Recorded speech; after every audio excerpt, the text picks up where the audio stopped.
Assalamualaikum warahmatullahi wabarakatuh.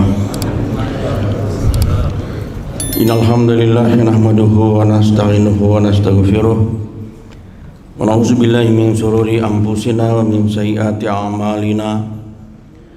May yahdihillahu fala mudhillalah wa may yudlil fala hadiyalah. Asyhadu an la ilaha illallah wahdahu la syarikalah wa asyhadu anna Muhammadan abduhu wa rasuluh.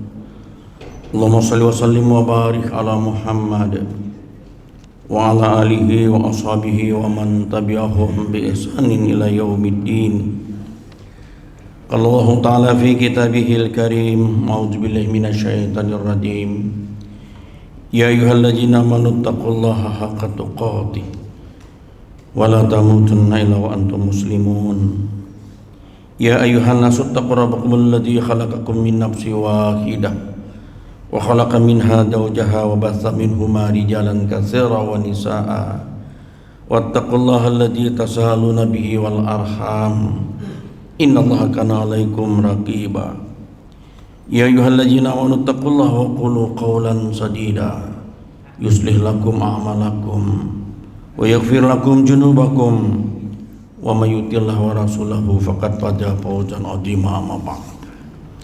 Bapak-bapak, ibu-ibu, saudara-saudara jamaah salat subuh Masjid Al-Mujahidin rahimakumullah. Syukur alhamdulillah hingga sampai subuh ini kita tetap diberikan Allah kesehatan, kekuatan, sehingga kita dapat datang hadir ke masjid ini. Meski subuh ini suasana agak dingin dari biasanya, karena malam tadi kita sempat diguyur hujan. Namun Allah mengizinkan kita, melapangkan kita, berpaut hati dan langkah kaki serta ayunan tangan kita, lalu ringan datang ke masjid ini guna melaksanakan kewajiban kita. Salat subuh berjamaah dilanjutkan dengan mengikuti pengajian rutin yang dilaksanakan oleh takmir masjid pada setiap subuh Rabu. Semogalah pengajian dan pengajian yang kita ikuti selama ini memang benar-benar dapat memberikan pemahaman yang benar kepada kita terkait dengan masalah-masalah ibadah kita kepada Allah Subhanahu wa Ta'ala, sehingga kita benar-benar dapat beribadah sesuai dengan apa yang diperintahkan Allah dan beribadah sesuai dengan apa yang dituntunkan Rasulullah.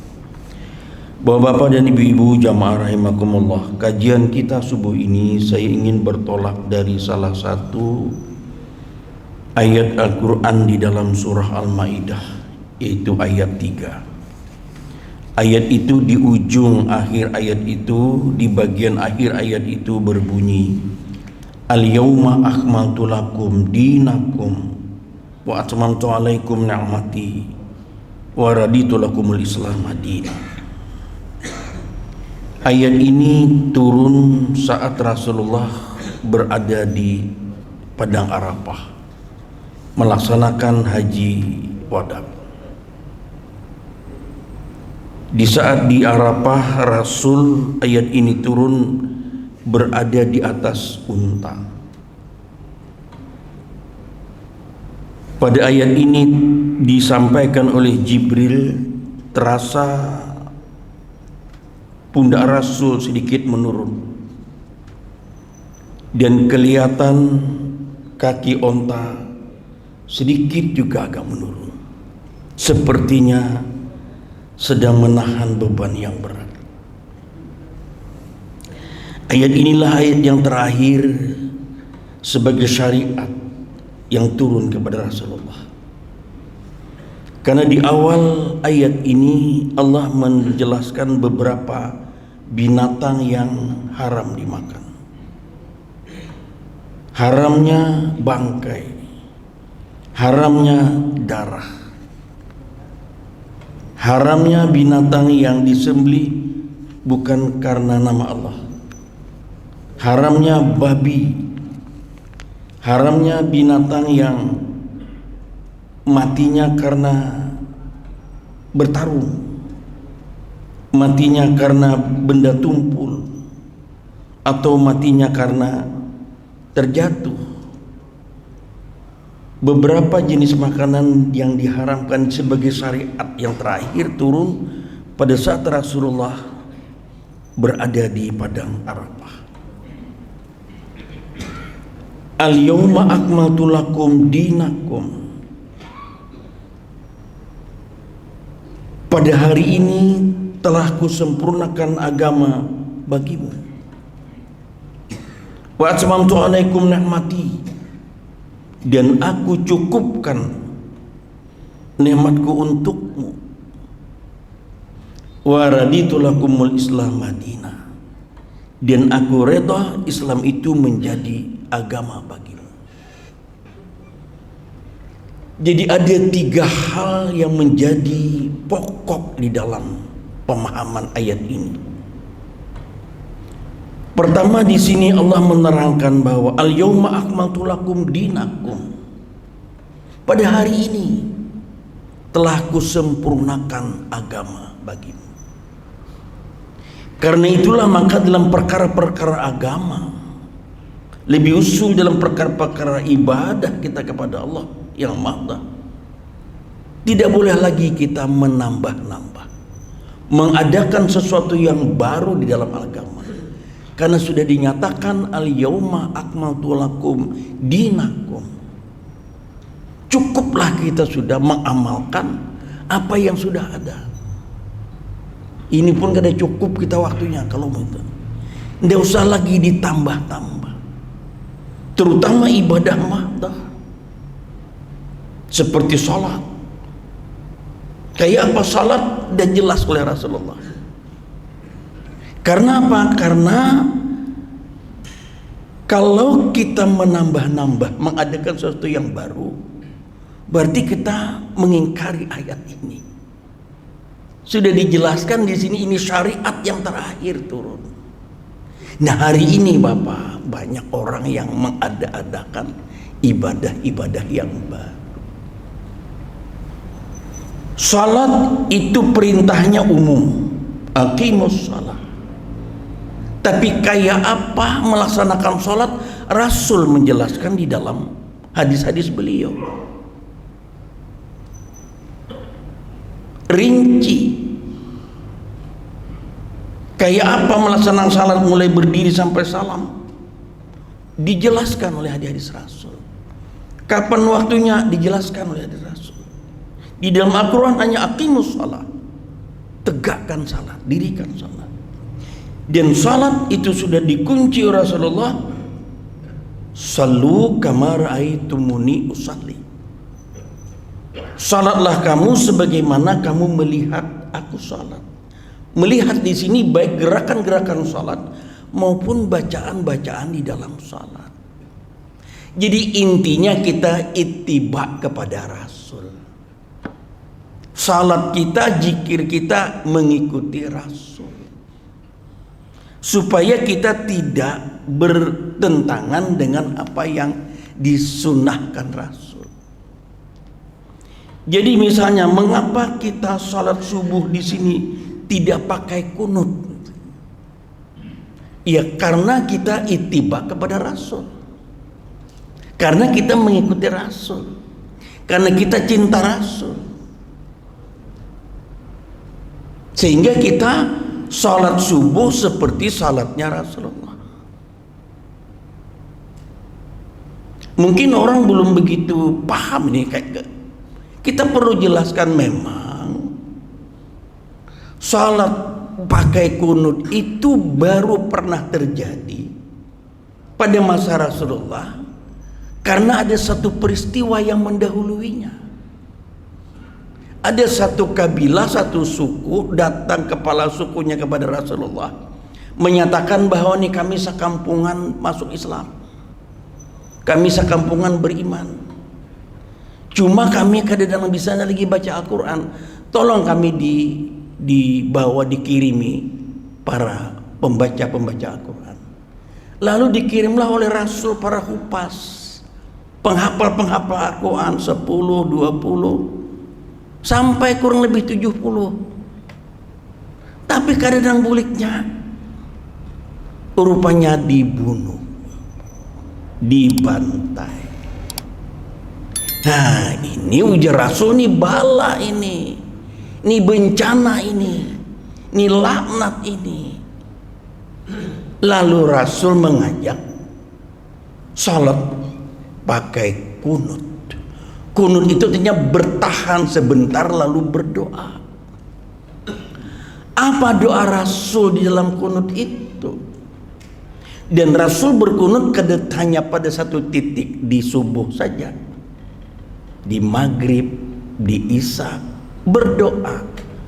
Ada dua inti daripada doa Rasul dalam kunut itu. Pertama, mendoakan para hupas yang dibunuh tadi agar ia diberi rahmat, dilapangkan kuburnya, diampuni segala dosa dan kesalahannya, dimasukkan dia ke dalam surga. Dan doa kedua, agar Allah melaknat, mengajab para kufar Quraisy yang telah membantai puluhan dari para hupas itu. Nah, ini doa yang sering dibacakan di dalam kunut itu. Ada satu riwayat menjelaskan ini ada yang 1 bulan, ada riwayat yang lain ada 40 hari. Doa itu dibaca Rasulullah. Tapi karena di situ ada doa melaknat, mengajab, turun Al-Quran surah Ali Imran ayat 128. Apa bunyi ayat itu? Laisa laka minal amri syai'un ayyatuba alaihim ayyu'ajibahum fa innahum zalimun. Apa ujar Allah? Laisa laka minal amri syai'un, Muhammad, itu bukan urusan engkau, urusan mengajab, melaknat itu. Apakah aku hendak menerima tobat mereka? Ayyu'ajibahum, atau aku hendak mengajab mereka? Sungguh aku tahu fa innahum zalimun, mereka itu orang zalim.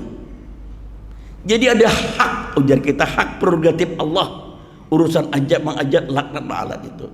Jangan kau berdoa seperti itu, urusanku. Laisa laka minal amri syai'un. Sejak ayat itu turun, bapak-bapak, Rasulullah menghentikan kunutnya sampai beliau meninggal dunia, kada pernah berkunut. Nah, jadi kalau kita salat subuh tiba kepada salatnya Rasulullah, ya tidak pakai kunut. Karena itu tadi, kesempurnaan ini kita hanya berpegang pada Al-Quran dan Sunnah. Jangan lagi ditambahi, diadakan sesuatu yang baru di dalam ibadah. Kalau ada orang bertanya, kenapa jadi Masjid Mujahidin imbah salam, ranai, berdoa dan berzikir juga kabuhannya di situ. Jangankan gilih kepala, suaranya kadang-kadang ngaran. Kan kalau orang kan hangkoi dia. Ranai, ya kita jawab. Kami salat, ba'da salat, berdoa dan berzikir mengikuti cara Rasulullah. Kita berzikir, kita berdoa, tapi cukup terdengar sendiri, karena itu isyarat dalam Al-Quran, karena itu pedoman dalam Al-Quran.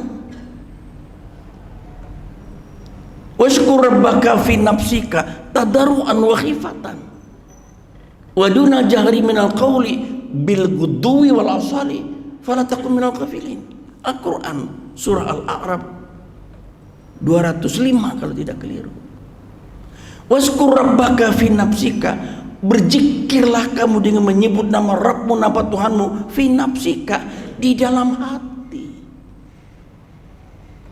tadarruan wa khifatan, dengan tawadhu, merendahkan hati di hadapan Allah, wa khifatan, dan diikuti dengan perasaan takut kepada Allah di dalam berzikir. Dan janganlah kamu mengeraskan suaramu. Wazkur rabbaka fi nafsika tadarruan wa khifatan wa duna jahri minal qawli, dan janganlah kamu menyaringkan suaramu di dalam berzikir. fil guduwi wal awsali, baik berzikir di waktu pagi maupun berzikir di waktu petang. Fala takum minal ghafilin, dan janganlah kamu termasuk orang-orang yang lalai. Jadi berdoa dan berzikir cukup terdengar sendiri, kada usah badarau. Ini apalagi kalau kita melihat di YouTube, ada yang berzikir berduduk berdiri, berjingkrak berduduk berdiri, bepaluh liiran. Ada contohnya Rasulullah itu.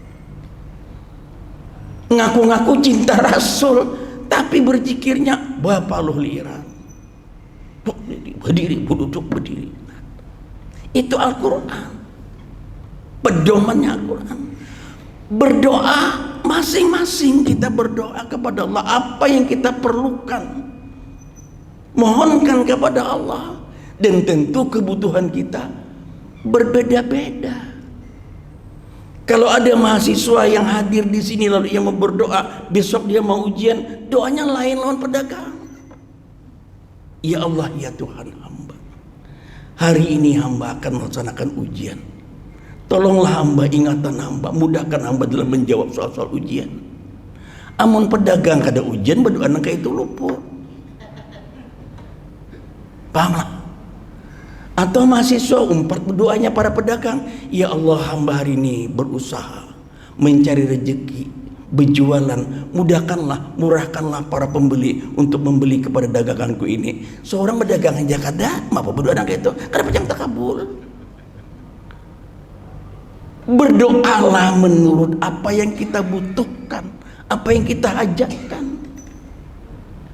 Oh, ada hari ini orang tuanya sedang dirawat di rumah sakit, doanya lain lawan kita yang sehat ini.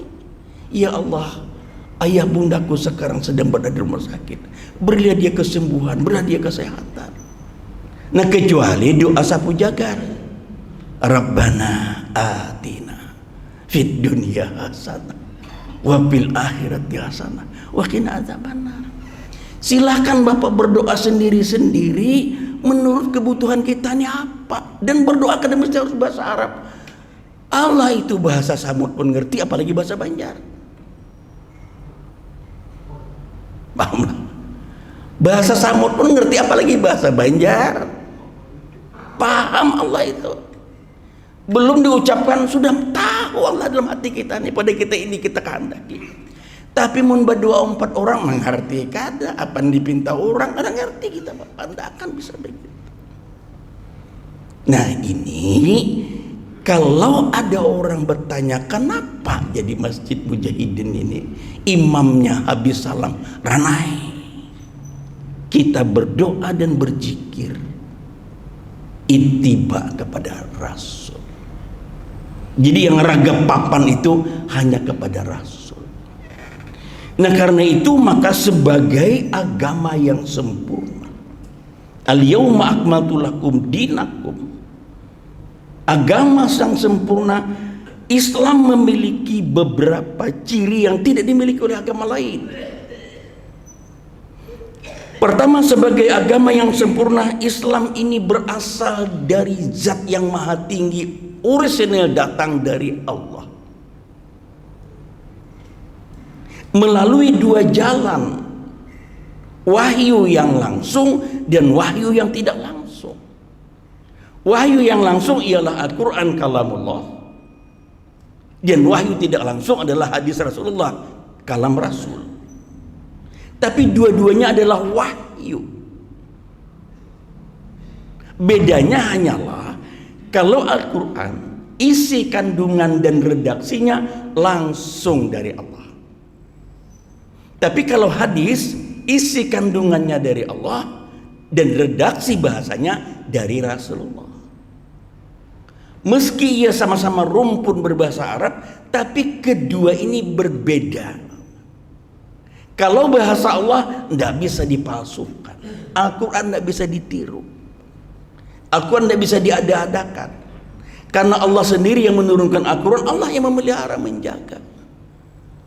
Tapi karena itu bahasa Rasulullah terkadang sering bisa dipalsukan, lalu ada hadis-hadis palsu karena dia bahasa manusia. Tapi kalau bahasa Allah tidak bisa. Tapi dua-duanya adalah sumber, karena dua-duanya adalah wahyu. Ini orisinalitas Islam sebagai agama yang memiliki kitab Al-Quran kalamullah. Zalikal kitab la raiba fi hudalil muttaqin. Ini kitab Al-Quran yang di dalamnya tidak ada keraguan sedikit pun. Hudalil muttaqin, petunjuk bagi orang-orang yang bertakwa. Jadi petunjuk bagi kita-kita yang bertakwa.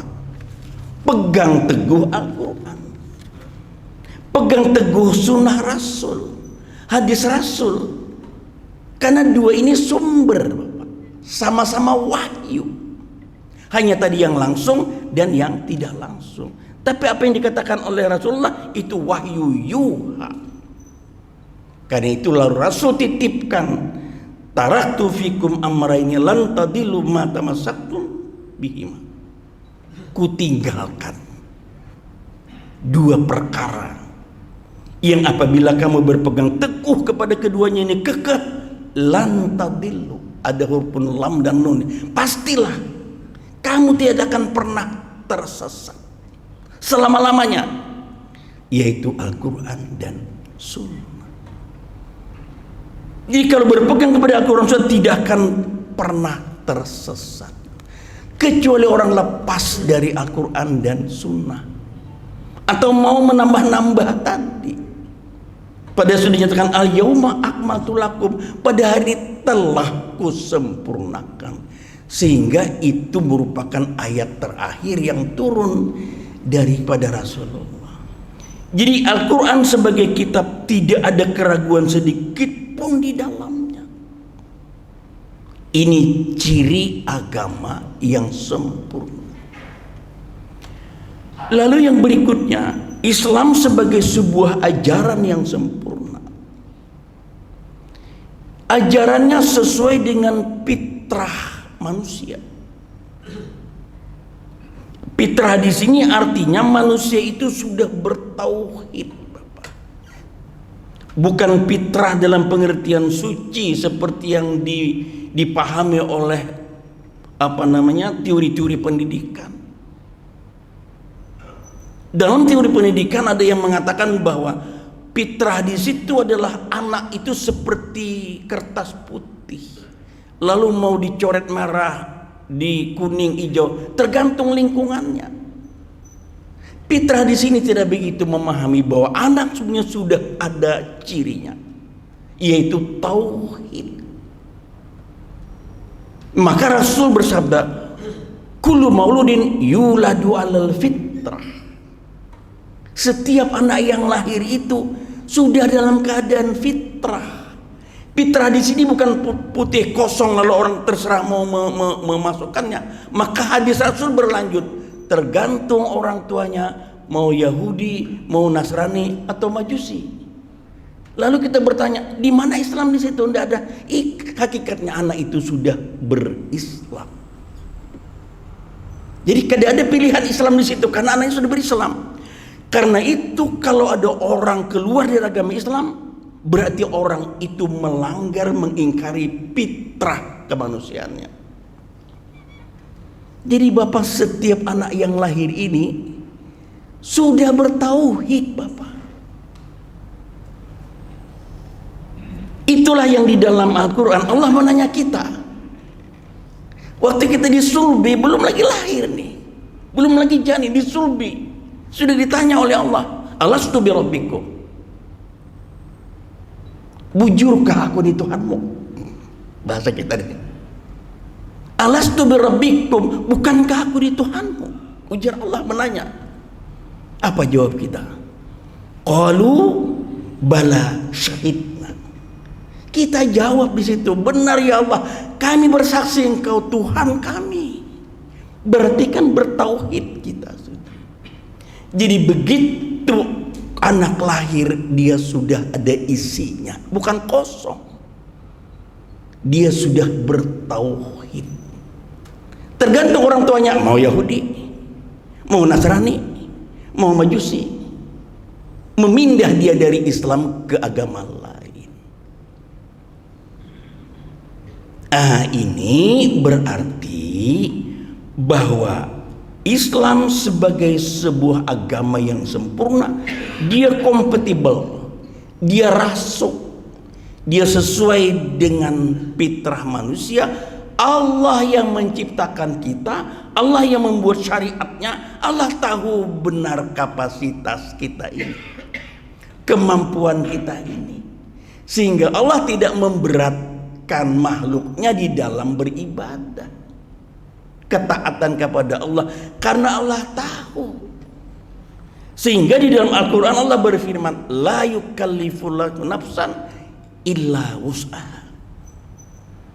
Allah tidak membebani seseorang di antara tiap orang illa kecuali sesuai dengan kemampuan. La yukallifullahu nafsan illa wus'aha. Allah tidak membebani kamu kecuali sesuai dengan kemampuan. Kenapa? Allah tahu, Allah yang menciptakan kita, Allah tahu kemampuan kita, sehingga agama ini mudah. Tapi jangan dimudah-mudahkan. Mudah apa? Tidak bisa salat berdiri, silakan berduduk, pahalanya sama. Bagi orang yang tidak mampu berdiri, silakan berduduk. Kadang mampu duduk, silakan berbaring. Kadang mampu berbaring, silakan dengan apa aja, dengan isyarat sekalipun, pahalanya, ganjarannya sama. Disitulah tadi la yukallifullahu nafsan illa wus'aha. Pada ayat yang lain Allah berfirman, fattaqullah mastata'tum. Beribadahlah kamu, bertakwalah kamu kepada Allah sesuai dengan semaksimal kemampuanmu. Jadi semaksimal kemampuan, maksimalnya apa? Berdiri. Kan mampu berdiri, maksimalnya apa? Duduk. Jadi bagi orang yang mampu berdiri lalu salatnya berduduk, nah ini tidak boleh, kecuali salat sunat. Nah, aku nak berduduk aja padahal mampu berdiri, tidak bisa. Semaksimal kemampuan.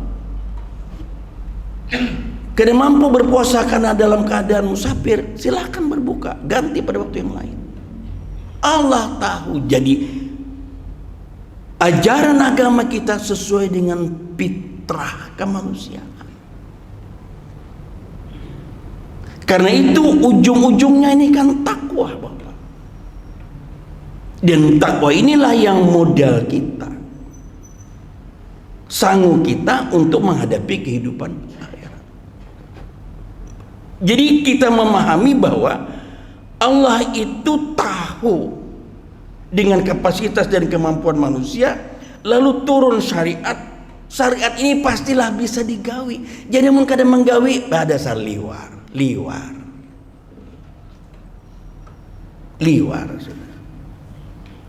Karena itu maka keringanan kemampuan kita ini jangan diambil secara mudah.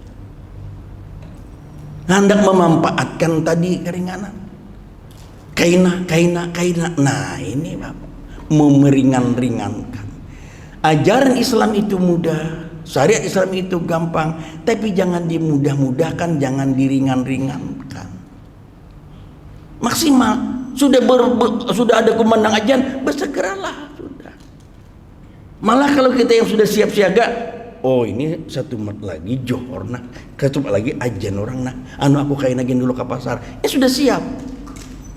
Belum orang ajan sudah di masjid, karena sudah tahu. Ini jangan orang ajan kaina. Sembahyang juga pang, cuma tergampir johor asar, nah, kan kaina. Ini namanya meringankan. Kecuali memang dalam keadaan sibuk yang susah untuk ditinggalkan. Jadi Allah itu memberikan rohsah kepada kita supaya kita jangan ada alasan untuk tidak beribadah kepadanya. Lalu yang berikutnya, ajaran Islam sebagai ajaran yang sempurna. itu menatap berorientasi kepada kehidupan akhirat. Jadi masa depan kita bukan 10-20 tahun yang akan datang, kada. Masa depan orang muslim itu adalah akhirat. Jadi membeli rumah masa depan itu rumah masa depan di akhirat. Dengan apa kita membelinya? Ibadah membuahkan takwa. Takwalah yang mengikuti kita ke dalam kubur. Maka takwa ini buah. Dia bisa buah berkualitas, bisa kada. Tergantung ibadah-ibadah yang kita bangun. Karena apa? Di dalam awal setiap kali mubalik, penceramah, khatib mengawali kajiannya selalu membacakan ayat ya ayyuhalladzina amanu taqullaha haqqa tuqatih wa la tamutunna illa wa antum muslimun. Hai orang beriman, bertakwalah kamu dengan sebenar-benar takwa. Berarti ada orang bertakwa kada benar atau kurang benar. Jadi takwa di sini karena hasil, karena buah, tergantung ibadah kita. Kalau ibadah kita banyak yang bid'ahnya, banyak yang hurafatnya, banyak yang tahayulnya, babuah juapang tapi bapira. Kada sebagian kau dimakan. Paham lah pian? Kita nang mahandek ini buah lampini bapak. Kada perlu banyak. Ngerti lah lampini itu sampean. Lampini itu aja kayak berdurian kami bahari di kalau benak gugur nang malam itu. Tuh lampini. Bahari itu mun kita hendak menukar durian lah. Paling kurang membawa seinanan. Ngerti lah inanan. Nih kalau anak kawin kan ngerti inanan, ya paling banyak selanjung isinya 10-20 biji lah. Nang gugur malam itu. Itu pak biar kada pilih lagi aja tuh, tiga menawar harganya lagi. Balah jam mandingor bae baunya. Gugur. Tapi kada banyak nang gitu paling seinanan 10-20. Amun pian menukar durian, menukar nang satrak porong bapak bak posone itu, wah bakait bapak. Bawa ke rumah pingkor nang parang buatan negara bisa kita buka lagi. Kenapa? Sama motor truk ada mungkin gugur malam itu. Itu ke dalam lampini. Nah buah yang hendak kita ini jangan berpira. Karena ini nanti mengikuti kita. Maka ibadah di sini harus dibangun ibadah yang berdasarkan Al-Quran dan Sunnah. Jangan ada hurafat, jangan ada bid'ah, jangan ada tahayul. Maka TBC, tahayul, bid'ah dan hurafat. Itu yang kita singkirkan. Tahayul itu asal katanya hayal, orang berhayal, orang berkeyakinan, tapi sesuatu tidak ada dasarnya. Itu tahayul. Aku jahandak haragu burung perkutut, karena pada suara burung perkutut itu akan bisa mendatangkan keberuntungan. Tahayul. Tahayul. Anak baru lahir galang hirang supaya kada diganggu syaitan, hurafat dan mengarah kepada kesyirikan. Akulah PIT, rumahku jangan dipasang nomor 13. Aku kada hendak 13 angka sial. Tahayul. Kalau ada masalah bid'ah di dalam ibadah, ibadah mata. Kalau hurafat sudah mengarah kepada kesyirikan. Aku jaga dewani lewat pohon nangganal itu, di situ ada syaitannya, bisa digunakannya hurafat. Kalau ada keyakinan itu berarti kita mendampingkan sesuatu Allah dengan sesuatu yang lain. Jadi yang kada diberantas itu ibadah kita jangan ada berbau bid'ah. Sesuatu tambahan yang baru di dalam beribadah. Kalau banyak bid'ahnya bepira ini baik. Amun bepira ini masuk ke dalam kubur, iya berarti kada purna. Maka tadi ya ayyuhalladzina amanu taqullaha haqqa tuqatih.